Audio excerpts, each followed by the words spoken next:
Quem cresceu no Brasil nos anos 90 ou 2000 provavelmente conhece esta cena. Você entrava numa loja, escolhia uma televisão, uma geladeira, talvez um aparelho de som. E não precisava ter o dinheiro, tinha o carnê, a loja não vendia apenas o produto, ela ajudava você a encontrar uma forma de pagar pelo produto. Agora aumenta essa lógica algumas milhões de vezes, troca a televisão por um data center, troca o carnê por Wall Street e coloca no meio a empresa mais importante da atual corrida da inteligência artificial.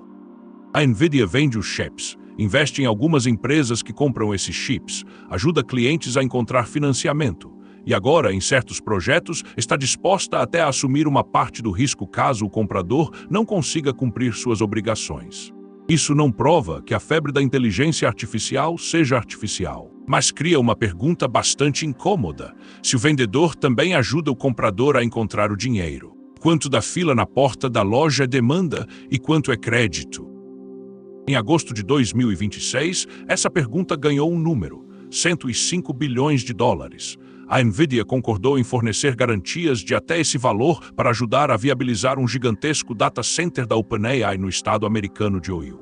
O projeto está sendo desenvolvido pela SB Energy, uma empresa controlada pela SoftBank. A OpenAI pretende alugar a infraestrutura por 20 anos. E quem será o fornecedor exclusivo dos chips? NVIDIA. É importante entender o acordo direito. A NVIDIA não colocou 105 bilhões de dólares numa mala e entregou para a OpenAI.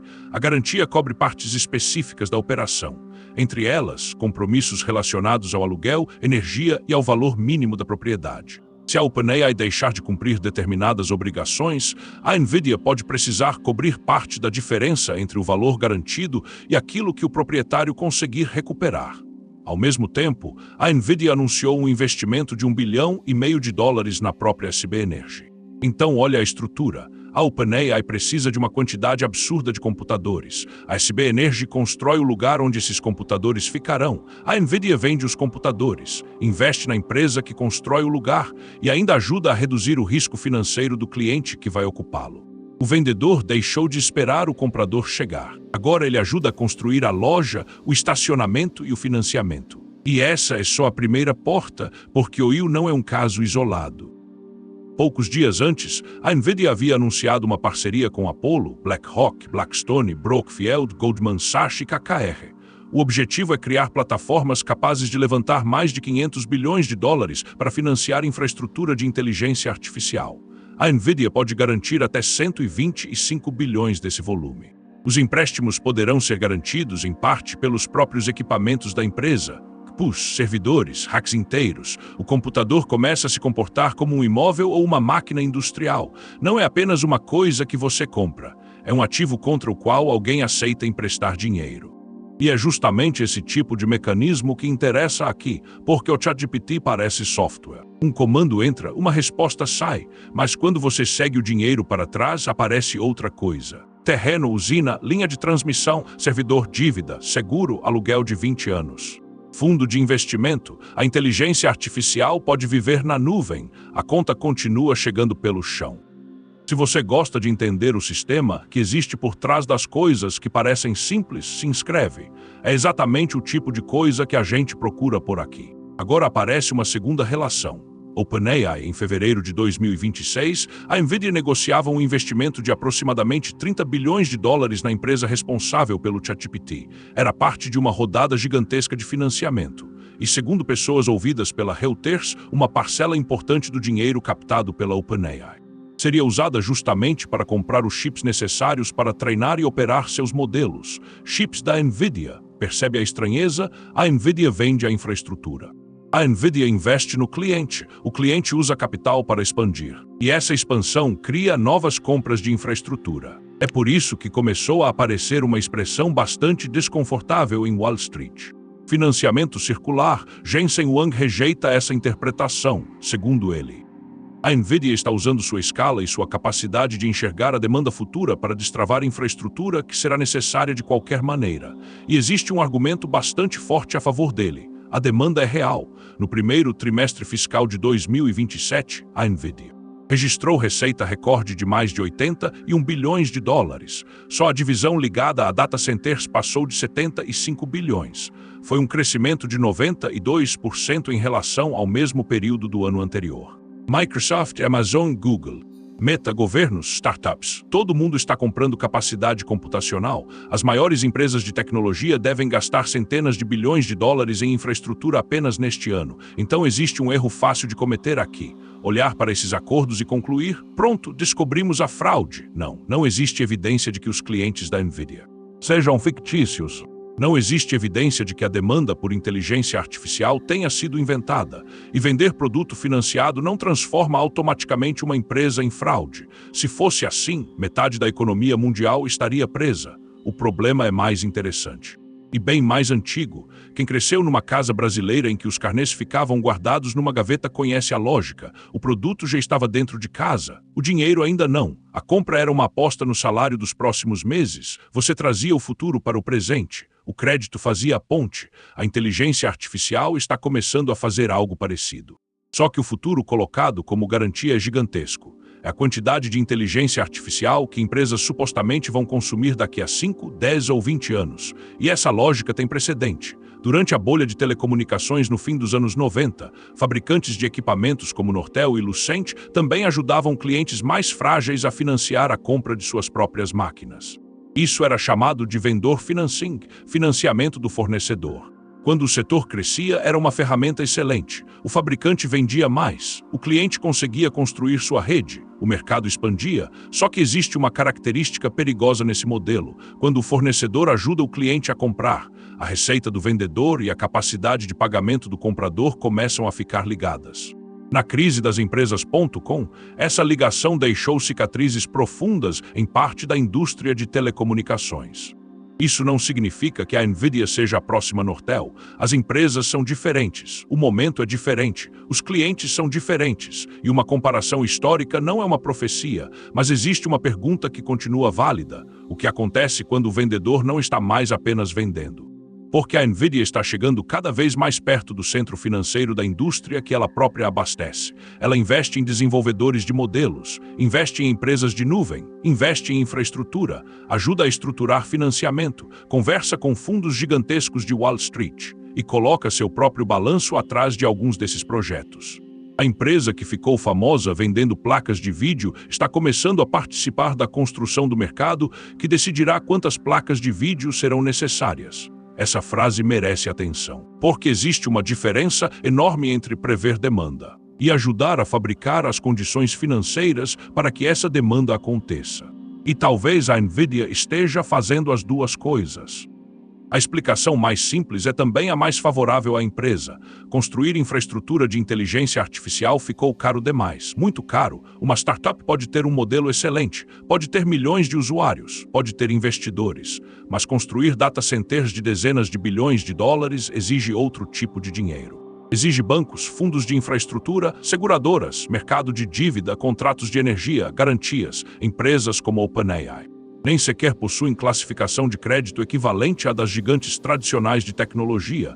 Então aparece um gargalo curioso. Durante anos, a corrida da inteligência artificial parecia limitada pelos chips. Quem conseguisse uma GPU ganhava. Agora existe outro limite. Quem consegue financiar o prédio onde milhares dessas GPUs vão trabalhar? A tecnologia mais avançada do mundo encontrou um problema quase constrangedoramente antigo: crédito, e a Nvidia possui uma vantagem absurda nesse novo jogo. Ela conhece o equipamento, conhece os compradores, conhece a demanda, sabe quanto seus chips custam, sabe quando chegará a próxima geração e, principalmente, possui uma quantidade extraordinária de dinheiro e credibilidade. Então ela pode fazer uma coisa que poucos fornecedores conseguem: olhar para Wall Street e dizer, eu confio nesse ativo. Isso muda tudo. Porque os novos programas de financiamento tratam equipamentos da Nvidia como garantia. O raciocínio é relativamente simples. Se uma empresa quebrar, aqueles chips ainda terão valor. Podem ser vendidos, realocados, alugados para outra companhia, colocados em outro data center. Jensen Huang chegou a comparar os chips a ativos capazes de produzir receita ao longo do tempo. Só que agora chegamos a uma terceira porta. Essa estrutura não depende apenas de a inteligência artificial crescer, ela depende de a Nvidia continuar sendo Nvidia. Imagine que daqui a alguns anos apareça uma arquitetura muito mais barata, ou que modelos consigam entregar os mesmos resultados usando muito menos capacidade computacional, ou que Google, Amazon, AMD, Broadcom e outros consigam reduzir drasticamente a necessidade dos chips da Nvidia. A máquina ainda existe, mas quanto ela vale? Essa pergunta deixa de ser apenas tecnológica. Vira uma pergunta de crédito, porque quando bancos e fundos emprestam dinheiro usando hardware como garantia, eles estão fazendo uma aposta sobre o valor futuro daquele hardware. Não estão apostando apenas que a inteligência artificial vai crescer. Estão apostando que os equipamentos da Nvidia continuarão sendo suficientemente desejados para conservar valor. A liderança tecnológica virou uma variável financeira, e isso é novo em escala. Se a aposta estiver certa, a estratégia pode ser brilhante. A Nvidia pode garantir terrenos e infraestrutura antes dos concorrentes, pode assegurar clientes durante décadas, pode criar lugares preparados para receber várias gerações de seus próprios chips, e pode transformar sua posição atual numa infraestrutura difícil de substituir. No projeto de Oil, Jensen Huang disse que a instalação poderia gerar até 200 bilhões de dólares em receita para a Nvidia. O complexo poderá chegar a 8 gigawatts de capacidade, e SoftBank e SB Energy planejam construir nova geração de energia e investir bilhões de dólares na rede elétrica da região. Olha onde nós chegamos. Começamos falando de uma empresa que fabrica chips. Agora estamos falando de terra, eletricidade, Wall Street, contratos de 20 anos, usinas, rede elétrica, fundos de pensão, dívida. A corrida pela inteligência artificial está deixando de ser apenas uma corrida tecnológica. Está se transformando numa reorganização física e financeira da economia. E talvez seja por isso que discutir apenas se o ChatGPT é inteligente ou se determinado modelo é melhor esteja ficando cada vez menos interessante. A pergunta maior é outra. Quem consegue pagar pela infraestrutura necessária para manter essa inteligência funcionando? Porque uma coisa é acreditar que inteligência artificial será importante. Outra coisa é construir hoje uma usina, um data center e uma dívida de 20 anos apostando na quantidade de inteligência artificial que alguém vai comprar em 2046. Isso é uma aposta sobre o futuro, literalmente. E aqui a lembrança do carnê volta de uma forma um pouco diferente. Numa casa brasileira, o carnê permitia levar a televisão antes de possuir todo o dinheiro. O objeto chegava primeiro, o salário futuro pagava depois. Na corrida da inteligência artificial, centenas de bilhões de dólares estão fazendo algo parecido. Os data centers chegam primeiro, a demanda futura precisa aparecer depois. Talvez apareça. Talvez a inteligência artificial realmente se transforme numa infraestrutura tão básica quanto eletricidade, internet ou telefonia. Nesse cenário, Jensen Huang não estará financiando uma bolha, estará comprando antecipadamente um pedaço do futuro. E talvez seja uma das decisões empresariais mais inteligentes desta década. Mas existe outra possibilidade. A indústria pode descobrir que construiu capacidade rápido demais, que alguns modelos não geram receita suficiente, que chips envelhecem rápido demais, ou que a quantidade de computação necessária cai justamente quando as dívidas começam a vencer. Nesse cenário, o problema não seria simplesmente a Nvidia ter vendido chips demais. O problema seria descobrir que vendedor, comprador, investidor e credor estavam muito mais conectados do que parecia. Por isso, eu não acho que a pergunta correta seja: a inteligência artificial é uma bolha. É cedo demais para responder. A pergunta mais interessante é: o que acontece quando uma indústria começa a financiar antecipadamente o futuro que precisa provar que existe? Durante alguns anos, havia uma frase repetida sobre a corrida da inteligência artificial. Na corrida do ouro, quem fica rico é quem vende paz. A Nvidia vendeu as paz e ficou absurdamente rica, só que agora ela está fazendo outra coisa. Ela ajuda a financiar a mina, investe em alguns garimpeiros, ajuda a conseguir o terreno, conversa com o banco e, em certos projetos, promete assumir parte do prejuízo se alguma coisa der errado.